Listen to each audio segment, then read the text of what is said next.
श्री गोरखनाथ के नाम पर स्थापित गोरखपुर नगर अनन्य श्रद्धा का केंद्र है। राप्ती और रोहिन नदियों के संगम पर स्थित गोरखपुर नगर तथा यह संपूर्ण अंचल महात्मा बुद्ध, तीर्थंकर महावीर और संत कबीर की ज्ञान परंपरा से आलोकित है।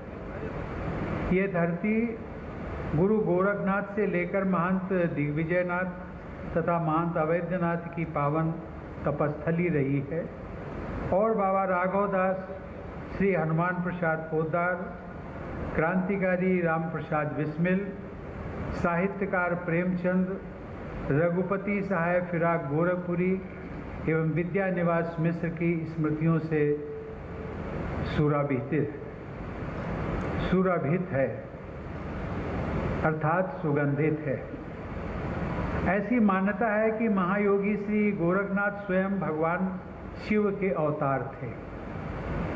श्री गोरखनाथ की तपस्थली गोरक्षपीठ सदियों से भारत के सामाजिक धार्मिक जागरण में अपनी विशिष्ट भूमिका निभाती रही है। भारत के स्वाधीनता आंदोलन के दौरान इस पीठ ने राजनैतिक पुनर्जागरण में अपनी महत्वपूर्ण भूमिका निभाई। आज के समय में भी श्री गोरक्षपीठ जन जागरण, जन सेवा, शिक्षा और चिकित्सा सेवा का केंद्र बनी हुई है। श्री आदिनाथ, श्री मत्स्येंद्रनाथ और गुरु गोरखनाथ की परंपरा को आगे बढ़ाते हुए नाथ पंथ आज भारत के कोने कोने में मानवता की भलाई में जुटा हुआ है। भारत के बाहर भी यह पंथ तिब्बत, मंगोलिया, नेपाल, अफगानिस्तान, पाकिस्तान, बांग्लादेश, श्रीलंका, म्यांमार और भूटान जैसे देशों में योग के प्रचार प्रसार के माध्यम से लोक कल्याण में लगा हुआ है। महायोगी गोरखनाथ ने योग के माध्यम से जनसाधारण को सशक्त बनाने का अतुलनीय उपक्रम किया था। गुरु गोरखनाथ जी एवं उनकी साधना पद्धति का संयम एवं सदाचार से संबंधित व्यवहारिक स्वरूप लंबे समय से सम्मानीय बना हुआ है। गुरु की महिमा एवं श्रद्धा से ओतप्रोत नाथ पंथ की मान्यताओं और साधनों का उपयोग विभिन्न धर्मों एवं मतों को लोकप्रिय बनाने के लिए शताब्दियों तक किया जाता रहा। आचार्य हजारी प्रसाद द्विवेदी ने लिखा था कि शंकराचार्य के बाद इतना प्रभावशाली और महिमा में महापुरुष भारतवर्ष में दूसरा नहीं हुआ। महायोगी श्री गोरखनाथ ने महर्षि पतंजलि के योग दर्शन को युगानुकूल बनाकर जन जन तक पहुंचाया। उन्होंने अपने उपदेश लोक भाषा में दिए। संवाद शैली में दिए गए अनेक उपदेश हिंदी की प्राचीनतम धरोहरों में शामिल हैं। देवियों और सज्जनों, स्वामी विवेकानंद का विचार था कि कोई भी देश उसी अनुपात में उन्नत हुआ करता है जिस अनुपात में वहाँ के जन समूह में शिक्षा और बुद्धि का प्रसार होता है। और देश के राष्ट्रपति रामनाथ कोविंद को आप सुन रहे थे, जो इस वक्त गोरखपुर पहुंचे हुए हैं और 4 साल में दूसरी बार है कि वो गोरखपुर पहुंचे हुए, जहां पर उन्होंने गोरखपुर विश्वविद्यालय का शिलान्यास किया और उसी कार्यक्रम में वो बोल रहे थे। और बड़ी खबर काबुल से इस वक्त की बड़ी खबर आ रही है। वहां काबुल एयरपोर्ट के बाहर आज एक बार फिर से फायरिंग हुई है। फायरिंग के बाद एयरपोर्ट पर अफरा तफरी का माहौल है। अफगानी पत्रकार ने इस घटना का वीडियो शेयर किया है और ये वीडियो भी आप देख सकते हैं। काबुल एयरपोर्ट पर एक बार फिर से फायरिंग की गई है। लगातार वहां पर फायरिंग की घटनाएं सामने आ रही हैं और एक बार फिर से अब खबर सामने आ रही है, जहां पर काबुल एयरपोर्ट पर आपको बता दें कि एक बार फिर से फायरिंग की गई है और ये अफगान पत्रकार है जिसने ये वीडियो भी शेयर किया है फायरिंग का। गोलियों की आवाज आप सुन सकते हैं। लगातार वहां पर गोलियों की आवाजें सुनाई दे रही हैं। किस तरह दहशत का माहौल है पूरे काबुल में।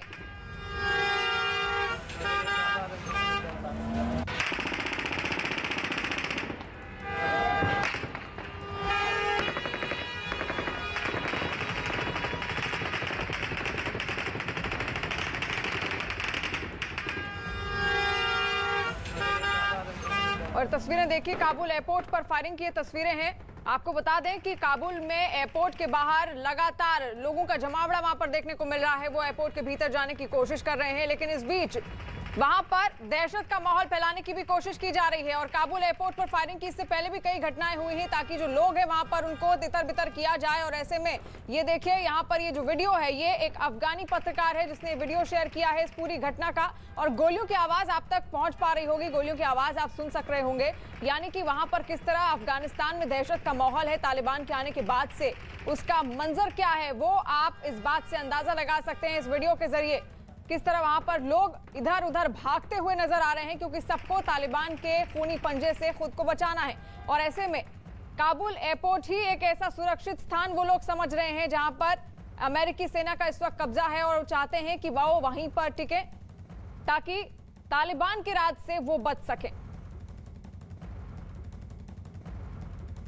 और अमित पांडे हमारे साथ दिल्ली से लाइव जुड़ गए हैं। अमित देखिए लगातार इस तरह से फायरिंग की तस्वीरें सामने आई और आज भी जो ये पत्रकार हैं इन्होंने आखिर किस मकसद से ये फायरिंग की गई, क्या वहां पर लोग मौजूद थे उनको तितर बितर करने के लिए और आखिर कौन है इस फायरिंग के पीछे? और देखिए जो प्राथमिक जानकारी हमें मिल रही है उसके मुताबिक बहुत ज़्यादा भीड़ थी उस वक्त काबुल एयरपोर्ट पर जब ये फायरिंग की घटना हुई और अभी फिलहाल उस फायरिंग की वजह से भगदड़ का माहौल है। आसपास के लोग जो हैं वो इधर उधर भाग रहे हैं। मल्टीपल राउंड फायरिंग हुई है, कई राउंड फायरिंग हुई है और काफ़ी देर तक फायरिंग हुई है और इसमें कई लोगों के घायल होने की भी सूचना मिली है। लेकिन किसकी ओर से फायरिंग की गई है, आखिरकार कौन लोग इसके पीछे हैं, इस बारे में अभी स्पष्ट जानकारी आना बाकी है। और लेकिन ये बात कहते हैं कि इसमें काफ़ी लोग इसमें इंजर्ड भी हुए हैं। 4 दिन के भीतर तीसरी बड़ी घटना है। एक आतंकी घटना थी, उसके बाद कल फायरिंग की घटना थी, उसके बाद आज फायरिंग की घटना हुई। तो ये पता लगाया जा रहा है और अब ये इस बात की तफ्तीश शुरू हो गई कि आखिरकार कौन संगठन है इसके पीछे। अमूमन ये भी होता है कि तालिबान के लड़ाके भी भीड़ को नियंत्रित करने के लिए फायरिंग करते हैं और इसके अलावा कुछ लोग भी अपने साथ जो हथियार ले जाते हैं वो भी फायरिंग करते हैं और आतंकी गतिविधियों में जो लोग शामिल होते हैं वो तो फायरिंग करते हैं। तो फिलहाल ये तीनों आशंका है, अफरा तफरी का माहौल है, माहौल समझने की कोशिश वहाँ पर की जा रही है मौका वारदात पर। बिल्कुल अमित, यानी कि अफरा तफरी का माहौल है और ये फायरिंग आखिर किस वजह से की गई उसके पीछे की वजह ढूंढी जा रही है। आप बने रहिए हमारे साथ अमित। वहीं अफगानिस्तान में अमेरिका ने IS के ठिकानों पर हवाई हमला किया है। न्यूज 18 के संदीप बोल की खबर है कि अमेरिका ने अफगानिस्तान के नांगरहार प्रांत में मौजूद ISIS खुरासान के ठिकानों पर एयर स्ट्राइक की है। अमेरिका ने काबुल में ड्रोन से हमले की पुष्टि की और हवाई हमले में काबुल एयरपोर्ट पर आतंकी हमले के मास्टरमाइंड को मार गिराने का दावा किया है। 2 दिन पहले काबुल एयरपोर्ट पर हुए आतंकी हमले में अमेरिका के 13 सैनिकों की मौत हो गई थी और उसी के जवाब में 48 घंटों के अंदर अमेरिका ने ISIS के ठिकानों को निशाना बनाया है। यानी कि कुछ दिन पहले ही काबुल एयरपोर्ट पर आपको बता दें कि ISIS की ओर से 3 लगातार धमाके किए गए थे एक के बाद एक और उसके बाद अमेरिका ने ये पहले ही कह दिया था कि चुन चुन कर जिन लोगों ने ये हमले किए हैं, आपको बता दें कि 13 अमेरिकी सैनिक इस दौरान मारे गए थे। इन सारे आतंकवादियों को कौन तैयार करता है, कौन इन्हें बनाता है, तो वो सिर्फ और सिर्फ पाकिस्तान है, क्योंकि पाकिस्तान ने ही ये सारी आतंकवादियों को ट्रेनिंग दी हुई है। तालिबान को पाकिस्तान ने बनाया। इन सारे आतंकवादी जो अलग अलग संगठन हैं, ये सारे चचेरे ममेरे भाई हैं एक दूसरे के और कोई नहीं है। इनको ट्रेनिंग और इनको सपोर्ट पाकिस्तान देता है। अमेरिका आतंकवादियों को तो मार रहा है, लेकिन आतंकवादियों को जो पैदा कर रहा है उसके खिलाफ आप क्यों नहीं एक्शन लेते? उनके खिलाफ एक्शन लेने की अब बारी आ गई है। यानी कि ISIS पर लगातार अब वहां पर आपको बता दें कि आज ही अमेरिका ने जवाब दिया है। ISIS के ठिकाने पर अमेरिका ने अपना धमाका किया और बड़ी खबर आ रही है अफगानिस्तान से। वहां तालिबानी नेताओं से जैश के आतंकियों ने मुलाकात की है। न्यूज 18 के नीतीश कुमार की खबर है कि तालिबानी नेताओं से कंदहार में जैश आतंकी मिले हैं। इसके बाद सुरक्षा एजेंसियों ने जम्मू कश्मीर में आतंकी हमले का अलर्ट जारी किया है। तस्वीरें भी आप देख सकते हैं। आपको बता दें कि यहाँ पर बड़ी खबर अफगानिस्तान से सामने आ रही है। वहां तालिबानी नेताओं से जैश के आतंकियों ने मुलाकात की है। न्यूज 18 के नीतीश कुमार की खबर है और तालिबानी नेताओं से कंदहार में ये मुलाकात हुई है। यानी कि कोई बड़ी साजिश रची जा सकती है, जिसको लेकर अब कश्मीर में भी हाई अलर्ट जारी कर दिया गया है। अमित पांडे हमारे साथ जुड़ गए हैं। अमित, देखिए अब यहाँ पर क्या साजिश रचने के लिए मुलाकातें हो रही है, क्या समझा जाए इस मुलाकात के क्या मायने निकाले जाए? और देखिए, इससे पहले भी सुरक्षा एजेंसी को इनपुट मिला है कि अफगानिस्तान में ट्रेनिंग ले चुके जो आतंकी हैं वो भारत में दाखिल होने का प्रयास करते हैं, और जब अफगानिस्तान में तालिबान का प्रशासन आ गया है तो जैश के आतंकियों का उनसे मिलना इस बात की ओर इशारा करता है कि अब जो आतंकी संगठन कश्मीर में सक्रिय हैं या भारत के खिलाफ जो काम कर रहे हैं वह अब तालिबान के जरिए हमदर्दी या समर्थन जुटाने की कोशिश कर रहे हैं। और इसी सिलसिले में ये जो मुलाकात का सिलसिला है ये शुरू हुआ है। अब देखना ये कि यह सहयोग किस तरीके का है और कैसे आगे बढ़ता है और किस हद तक भारत के लिए ये खतरनाक होता है। बिल्कुल, और भारत के लिए बड़ा खतरा बन सकता है, जहां पर आपको बता दें कि जैश के आतंकियों के साथ तालिबानी आतंकी जो है उनकी मुलाकात हुई है और इसी को लेकर जम्मू कश्मीर में भी अलर्ट कर दिया गया है। अमित लगातार हमारे साथ जुड़े हुए हैं। अमित, क्योंकि अब अलर्ट जारी कर दिया गया है तो अब आगे किस तरह भारत सरकार इसको देखती है, किस तरह की अब जो रणनीति है वो तैयार करनी चाहिए? देखिए, भारत सरकार ने अलर्ट इसमें जारी किया है और अब यही है कि जो भी तालिबान के प्रशासित अफगानिस्तान में गतिविधियां हों उसको लेकर सतर्क रहना चाहिए, और चाहे जैश के आतंकियों की मुलाकात की खबर हो या फिर काबुल में धमाकों की खबर हो, उन दोनों बातों को भारतीय एजेंसियों ने गंभीरता से लिया है और एक एक मूवमेंट की जानकारी जुटाई जा रही है, उसका आकलन किया जा रहा है और उसके बाद आगे की रणनीति बनाई बिल्कुल अमित, यानी कि रणनीति बनानी होगी। और आपको बता दें कि कश्मीर पर अलर्ट भी जारी कर दिया गया है, जिस तरह से ये आतंकी संगठन अब लगातार तालिबान से संपर्क साधने की कोशिश में है और जैश कोई साजिश रच सकता है, और इसी को लेकर जम्मू कश्मीर में भी अब सुरक्षा बढ़ा दी गई है। सुरक्षा एजेंसियों ने वहां पर कश्मीर में खासतौर पर आतंकी अलर्ट जारी कर दिया। और बड़ी ब्रेकिंग इस वक्त सामने आ रही है, काबुल एयरपोर्ट से जुड़ी हुई बड़ी खबर सामने आ रही है, जहां पर अफगानिस्तान से वहां काबुल एयरपोर्ट पर भी अब तालिबान ने कब्जा करना शुरू कर दिया है। खबर है कि एयरपोर्ट के कुछ हिस्सों पर तालिबान के लड़ाकों ने कब्जा कर लिया है।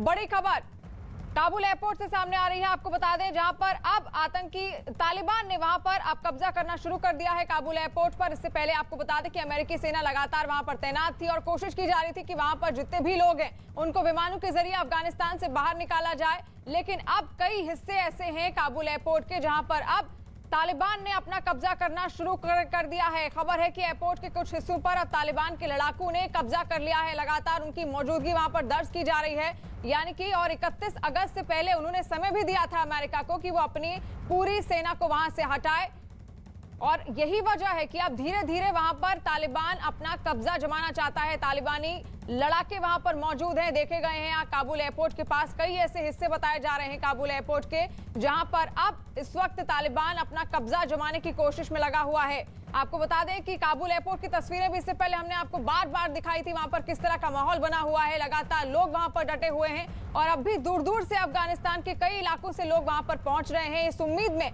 कि वो स्थान सुरक्षित है, क्योंकि वहां पर अमेरिकी सेना का इस वक्त कब्जा है। लेकिन फिलहाल अब धीरे धीरे तालिबान अपना कब्जा वहां पर जमाना शुरू कर दिया है तालिबान ने। विभूषण पद्म अवार्ड किसको दिए जाएं, उसके लिए केंद्र सरकार हर साल राज्य सरकारों से सिफारिश मांगती है। दिल्ली सरकार ने तय किया कि इस बार हम लोग केवल और केवल डॉक्टर्स या पैरामेडिक्स का नाम ही इसके लिए रिकमेंड करेंगे। दिल्ली सरकार ने इसके लिए लोगों के सुझाव मांगे और हमारे पास लगभग 9,427 लोगों ने सुझाव दिए। ये सुझाव 740 मेडिकल प्रोफेशनल से रिलेटेड थे, मतलब एक एक व्यक्ति ने कई लोगों ने एक एक व्यक्ति के भी सुझाव दिए, तो 740 लोगों के लिए, मेडिकल प्रोफेशनल्स के लिए 9,427 लोगों ने रिकमेंड किया। इसके लिए एक कमेटी बनाई गई उन सभी रिकमेंडेशंस को एग्जामिन करने के लिए। उस कमेटी की अध्यक्षता की deputy chief minister Shri Manish Sisodia ji ने, और उसके मेंबर्स थे दिल्ली के chief secretary, additional chief secretary health और डिविजनल कमिश्नर। इन लोगों ने इसको पूरे को एग्जामिन करके 3 लोगों के नाम दिल्ली सरकार की तरफ से पद्मा अवार्ड्स के लिए छांटे हैं। वो तीनों नाम हैं ILBS के doctor SK Sarin, LNJP hospital के डॉक्टर सुरेश कुमार और मैक्स हॉस्पिटल के group medical director doctor Sandeep Buddhiraja. Sarin साहब ILBS के वाइस चांसलर हैं। उन्होंने देश का नहीं, दुनिया का सबसे पहला प्लाज्मा बैंक ILBS में चालू किया। ये प्लाज्मा बैंक रात दिन 24 घंटे चलता था और 8000 से ज़्यादा प्लाज्मा यूनिट्स यहाँ से डोनेट किए गए। इन्होंने दिल्ली सरकार की सबसे पहली RT-PCR फैसिलिटी सबसे पहले शुरू की। यहाँ पे RT-PCR के टेस्ट होने लगे। उन दिनों में जब RT-PCR कोई नहीं कर पा रहा था, इन्होंने अपने आप फैसिलिटी चालू की। और अभी उन्होंने दिल्ली की सबसे पहली जीनोम सीक्वेंसिंग लैब चालू की, स्टेट ऑफ द आर्ट। मैं खुद गया था वहाँ पे। अभी तक हमें अपने सारे सैंपल्स NCDC भेजने पड़ते थे, केंद्र सरकार में भेजने पड़ते थे कि दिल्ली के अंदर जो वायरस आता है वो वायरस कौन सा वायरस है, कैसा वायरस है, ये जानने के लिए उन्होंने जीनोम सीक्वेंसिंग लैब चालू की। पूरी कोरोना लहर के दौरान उन्होंने लोगों की खूब सेवा की और दिल्ली सरकार को समय समय पे गाइडेंस देते रहे, एडवाइस देते रहे। Doctor Suresh Kumar LNJP hospital के मेडिकल डायरेक्टर हैं। उनकी देखरेख में LNJP हॉस्पिटल ने देश के सबसे ज़्यादा पेशेंट्स का इलाज किया। LNJP हॉस्पिटल वो हॉस्पिटल है जिसने 20,500 कोरोना के पेशेंट्स का इलाज किया, सबसे ज़्यादा पेशेंट्स पूरे देश में। इन्होंने भी second plasma bank, doctor Sarin ने पहला प्लाज्मा बैंक शुरू किया, इन्होंने देश का दूसरा प्लाज्मा बैंक शुरू किया और एक यूनिक फैसिलिटी इन्होंने चालू की अपने यहाँ। जो मरीज कोरोना की वजह से एडमिट होते थे, उन मरीजों से उनके रिश्तेदार कब मिल नहीं सकते थे, कोरोना था इसीलिए मिल नहीं सकते थे, उन्होंने उनसे उनकी बात कराने के लिए एक यूनिक वीडियो कॉन्फ्रेंस फैसिलिटी चालू की, जिसकी वजह से मरीज अपने रिश्तेदारों से बात कर सकते थे और रिश्तेदार उनसे बात करके उनको एक तसल्ली हो जाती थी कि इलाज ठीक ठाक चल रहा है। इन्होंने भी अपने यहाँ जीनोम सीक्वेंसिंग फैसिलिटी चालू की। कोरोना जब चालू हुआ, LNJP हॉस्पिटल में 50 ICU बेड थे, इन्होंने ये बढ़ा के 900 ICU बेड कर दिए LNJP हॉस्पिटल में। बहुत बड़ा काम किया। उसी तरह से इन्होंने ऑक्सीजन के बहुत सारे बेड्स बढ़ाए। LNJP हॉस्पिटल वो हॉस्पिटल था जिसमें अब जो कोरोना पॉजिटिव माएँ थी उनकी डिलीवरी होनी थी, उसके लिए स्पेशल फैसिलिटी तैयार की गई। 627 डेडिकेटेड लेबर रूम बनाया गया उनके लिए। 627 महिलाओं ने यहाँ पे बच्चों को जन्म दिया, जिसमें से 266 सिजेरियन ऑपरेशन किए गए सक्सेसफुल। डायलिसिस, जिन लोगों को डायलिसिस की ज़रूरत होती थी, 17 डायलिसिस मशीनों, डेडिकेटेड डायलिसिस फैसिलिटी इन्होंने अपने हॉस्पिटल में चालू की और 2151 लोगों को रात दिन 24 घंटे ये फैसिलिटी चलती थी, उनको डायलिसिस दिया गया। अभी बहुत बड़े स्तर के ऊपर इस हॉस्पिटल में वैक्सीनेशन का काम चल रहा है। डॉक्टर संदीप बुद्धिराजा, इन्होंने दिल्ली नहीं पूरे नॉर्थ इंडिया से मैक्स हॉस्पिटल में लोग इलाज कराने के लिए आते थे, इन्होंने उनके इलाज किए और देश का ही नहीं, मैं कहूँगा कि दुनिया का सबसे पहला देश का सबसे पहला प्लाज्मा ट्रीटमेंट इन्होंने शुरू किया। और दिल्ली के मुख्यमंत्री अरविंद केजरीवाल को आप सुन रहे थे, जहां पर पद्म अवार्ड्स के लिए इससे पहले सुझाव मांगे गए थे प्रधानमंत्री नरेंद्र मोदी द्वारा। उसके बाद एक प्रेस कॉन्फ्रेंस की थी खुद के मुख्यमंत्री अरविंद केजरीवाल ने और उन्होंने दिल्ली वासियों से सुझाव मांगे थे और उन्होंने बताया कि 9000 सुझाव आए हैं, जिनमें से 3 डॉक्टरों के नाम पद्म अवार्ड्स के लिए सुझाए गए हैं। और अब बात अफगानिस्तान की। अफगानिस्तान के काबुल में गुरुवार को हुए धमाकों के बाद मेडिकल सुविधाओं की कमी की खबरें सामने आ रही हैं। इस बीच तालिबान ने महिला स्वास्थ्य कर्मियों को काम पर लौटने को कहा है। तालिबान ने अफगानिस्तान में सभी महिला डॉक्टरों को काम पर लौटने को कहा है और इसके अलावा तालिबान ने स्वास्थ्य सेवाओं से जुड़ी महिला स्टाफ को भी काम पर लौटने की अब हिदायत दे दी है। यानी कि जो महिलाएं वहां पर अस्पतालों में काम कर रही थी नर्सेस बनकर या फिर डॉक्टर बनकर, अब वो वापस अपने काम पर लौटेंगी। इससे पहले हम खबरें देख रहे थे जहां पर महिलाओं को काम से लौटाया जा रहा था, लेकिन अब ये खबर सामने आ रही है कि वहां पर स्वास्थ्य सुविधाओं की कमी पड़ गई है, जिसकी वजह से जो अब महिलाएं हैं, खासतौर पर जो नर्सेज हैं, जो महिला डॉक्टर हैं, उनको एक बार फिर से अब वापस काम पर बुलाया जा रहा है। अफगानिस्तान के काबुल में गुरुवार को जो धमाके हुए, इसके बाद वहां पर मेडिकल सुविधाओं की कमी की खबरें सामने आ रही हैं। और इस बीच अब तालिबान ने महिला स्वास्थ्य कर्मियों को काम पर लौटने को कह दिया है और तालिबान ने अफगानिस्तान में सभी महिला डॉक्टरों को काम पर लौटने का फरमान सुना दिया है। और इसी के अलावा तालिबान ने स्वास्थ्य सेवाओं से जुड़ी महिला स्टाफ को भी काम पर लौटने की अब हिदायत दे दी है। वहीं तालिबान का एक और नया फरमान सामने आया है। तुलु न्यूज के हवाले से खबर है कि तालिबान ने काबुल में लोगों से गाड़ी, हथियार, गोला बारूद और दूसरा सरकारी सामान एक हफ्ते में संबंधित अधिकारियों को लौटाने को कहा है।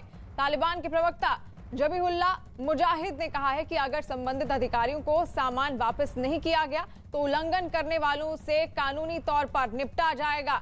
यानी कि नया फरमान अब तालिबान की ओर से सुना दिया गया है। कुछ ही दिन बाद वहां पर ऐसी खबरें सामने आ रही हैं कि सरकार बनने वाली है और उससे पहले लगातार फरमान पर फरमान जारी किए जा रहे हैं तालिबान की ओर से। और अब ये कहा जा रहा है, तुलु न्यूज के हवाले से खबर है कि तालिबान ने काबुल में लोगों से गाड़ी, हथियार, गोला बारूद और दूसरे सरकारी सामान एक हफ्ते के भीतर ही संबंधित अधिकारियों को अब लौटाने के लिए कह दिया है। तालिबान के प्रवक्ता जबीहुल्लाह मुजाहिद ने कहा है कि अगर संबंधित अधिकारियों को सामान वापस नहीं किया गया तो उल्लंघन करने वालों से कानूनी तौर पर अब निपटा जाएगा।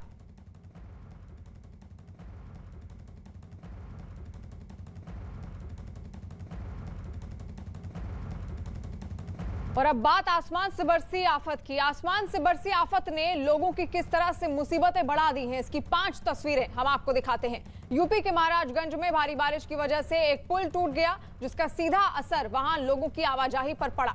उत्तराखंड के टिहरी में सड़क धंसने से गाड़ियों का निकलना अब बंद हो गया है और इस दौरान जो लोग पैदल भी निकल रहे हैं उन्हें भारी मुश्किलों का सामना करना पड़ रहा है। देहरादून में भारी बारिश की वजह से एक पुल का एक हिस्सा टूट गया। गनीमत ये रही कि कोई हादसा होने से पहले वहां गाड़ियों में मौजूदा लोग निकल गए। बिहार के दरभंगा में भी बारिश कहर बनकर टूटी है और वहां गांव के गांव टापू बने हुए नजर आए। उत्तराखंड के चंपावत में भारी बारिश की वजह से जमीन खिसकने की घटनाएं सामने आई। पहाड़ से मलबा गिरने की वजह से हाईवे पूरी तरह से बंद हो गया। तस्वीरें आप देख सकते हैं, महाराजगंज की तस्वीर है। पहली तस्वीर उत्तर प्रदेश की, किस तरह पुल धाराशाही हो गया है लहरों के साथ बारिश की, वो आप देख सकते हैं। और टिहरी उत्तराखंड में भी वही हाल देखने को मिल रहा है। लगातार भारी बारिश हो रही है। बिहार में भी वही हाल है, जहां पर सड़कें अब नदियां बन चुकी हैं। ये तस्वीरें आप देख सकते हैं देश के अलग अलग हिस्सों से जो सामने आ रही हैं। बारिश किस तरह अपना कहर बरपा रही है, ये उसी का नजारा है। यूपी के महाराजगंज में भारी बारिश की वजह से हालात बिगड़ गए। इस दौरान एक होश उड़ा देने वाला वीडियो सामने आया। भारी बारिश की वजह से वहां एक पुल तिनके की तरह गिर गया। तस्वीरों में देखा कि आसपास का पूरा इलाका पानी में डूबा हुआ था और इस दौरान पुल के नीचे की सड़क के पास से मिट्टी का कटाव होने लगा। इस दौरान एक किनारे पर लोगों की भारी भीड़ भी जुटी हुई दिखाई दी और उस बीच पुल का एक बड़ा हिस्सा टूटकर पानी में समा गया। तस्वीरें आप देख सकते हैं, उत्तर प्रदेश के महाराजगंज की तस्वीर है और वहां पर पुल किस तरह धाराशाही हो गया है और जमीन टूटी हुई दिख रही है। जो सड़क वहां पर मौजूद है किस तरह चिटकी हुई वो दिख रही है। ये नजारा देख सकते हैं आप। भारी बारिश हो रही है जिसकी वजह से इस तरह के हालात अब वहां पैदा हो गए हैं। पुल तिनके की तरह गिर गया है। तस्वीरों में दिखा कि आसपास का पूरा इलाका पानी में डूबा हुआ दिखाई दे रहा है। लोग वहां पर चीख चिल्ला रहे हैं क्योंकि पुल किस तरह ताश के पत्तों की तरह ढेर हो गया है पानी के बहाव में, आप देख सकते हैं। और इससे जो 2 इलाके थे उनका संपर्क भी अब टूट गया है, जिसकी वजह से वहां मौजूद लोगों को खासा दिक्कतों का सामना भी करना पड़ रहा है। पीछे लोग भी आप देख सकते होंगे किस तरह वो पीछे की ओर अब भागते हुए नजर आ रहे हैं। ये उत्तर प्रदेश के महाराजगंज का हाल है। बारिश हो रही है वहां लगातार और कुदरत का कहर वहां पर बरप रहा है। किस तरह के हालात पैदा हो गए हैं। लगातार नदियां उफान पर आ रही हैं और उसी की वजह से अब इस तरह की स्थितियां पैदा हो गई हैं। पुल किस तरह धाराशाही हो गया है, तस्वीर आपके सामने है। अरे भाई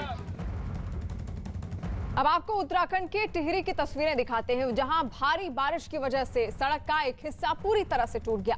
बारिश की वजह से वहां पहाड़ का एक हिस्सा टूट गया जो सीधे नीचे सड़क पर गिरा और पहाड़ से गिरे मलबे की वजह से सड़क का हिस्सा पूरी तरह से टूट गया और पानी ऐसे बहता हुआ दिखाई दिया कि मानो वहां कोई झरना बह रहा हो। इस दौरान वहां से लोगों का पैदल चलना तक मुश्किल हो गया है। तस्वीरें देखिए किस तरह सड़क का हिस्सा टूटकर नीचे गिर गया है और ऐसा लग रहा है मानो कोई झरना वहां पर बह रहा हो।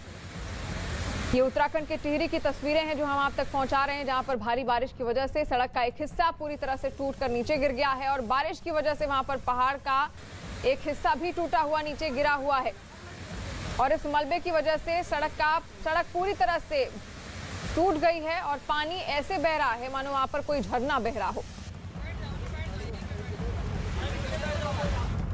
पहाड़ों पर हो रही बारिश वहां के लोगों के लिए आफत का सबब बन गई है। उत्तराखंड के देहरादून में भारी बारिश की वजह से पुल का एक हिस्सा टूट गया। सामने आई तस्वीरों में दिखा कि पुल का हिस्सा टूटने से वहां अफरा तफरी का माहौल बन गया। इस दौरान कुछ गाड़ियां टूटे हुए पुल के हिस्से में फंसी हुई दिखाई दी। तस्वीरों को देखकर ऐसा लगा कि पुल का टूटा हिस्सा किसी भी वक्त नीचे नदी में समा जाएगा। और तस्वीरें आप देख सकते हैं, उत्तराखंड के देहरादून की तस्वीरें हैं। पुल किस तरह ताश के पत्तों की तरह टूटा हुआ नीचे गिर गया है और वहां पर गाड़ियां भी फंसी हुई हैं। क्या हालात वहां पर पैदा हो गए हैं आप देख सकते हैं। और दीपांकर हमारे साथ लाइव जुड़ गए हैं। दीपांकर, लगातार वहां पर किस तरह की आप स्थितियां देखने को मिल रही हैं? क्या बारिश थमी है? मौसम विभाग का क्या कहना है? बिल्कुल, आज अगर बात करें तो आज बारिश की खबरें फिलहाल कहीं से नहीं है, लेकिन हाँ ये ज़रूर है कि जो 2 दिन लगातार बारिश हुई थी, ऑरेंज अलर्ट था 26 और 27 तारीख के लिए, उससे जान तो किसी की नहीं गई लेकिन नुकसान बहुत ज़्यादा हुआ है। कई NH अभी भी बंद है, जो स्टेट हाईवेज है वो अभी बंद है, लिंक रोड्स टूटी हुई हैं। खासतौर पर बद्रीनाथ को जोड़ने वाला जो रूट है ऋषिकेश से लेके तपोवन से लेकर मलेथा तक, उसे पूरी तरह बंद कर दिया गया है। पूरे ट्रैफिक को वहाँ डाइवर्ट किया गया है। वो पूरा ट्रैफिक अब थ्रू टिहरी होते हुए मलेथा और श्रीनगर पहुँचेगा। इसके अलावा टिहरी का पूरी कनेक्टिविटी इस समय टूटी हुई है। इसके अलावा चंपावत, पिथौरागढ़ और भी डिस्ट्रिक्ट से इस तरह की खबरें हैं कि वहां पर भी सड़कों को बड़ा नुकसान हुआ है। अगर बात करें आगे के अलर्ट की तो मौसम विभाग का यह कहना है कि आज से लेकर कल शाम तक यानी अगले 24 घंटों में कुमाऊं के जो 6 डिस्ट्रिक्ट हैं वहां पर भारी से भारी बारिश हो सकती है। उत्तराखंड के अगर गढ़वाल मंडल की बात करें तो गढ़वाल में पौड़ी, टिहरी और देहरादून 3 डिस्ट्रिक्ट वो हैं जहां पर बारिश हो सकती है। यानी कि लगातार वहां पर हालात अब बद से बदतर होते जा रहे हैं, लेकिन फिर भी वहां पर जो प्रशासन है वो लगातार कोशिश कर रहा है कि जो स्थितियां हैं उन पर नियंत्रण रखा जा सके। और बड़ी खुशखबरी, मनी कंट्रोल प्रो के ताजा ऑफर के साथ आप प्रो को 365 रुपए प्रति साल पर सब्सक्राइब कर सकते हैं और 10,000 रुपए तक के एक्सक्लूसिव ऑफर पा सकते हैं। आज ही मनी कंट्रोल पर लॉग ऑन कीजिए, ऑफर जल्द खत्म हो रहा है। और अब सबसे बड़ा ऐलान, सिर्फ 1 रुपए प्रतिदिन में मनी कंट्रोल प्रो पाइए और रोज 50,000 रुपए तक के इनाम और मैकबुक प्रो का मेगा प्राइज जीतने का मौका हासिल कीजिए। आज ही मनी कंट्रोल पर लॉग ऑन कीजिए, ऑफर सीमित समय तक ही है।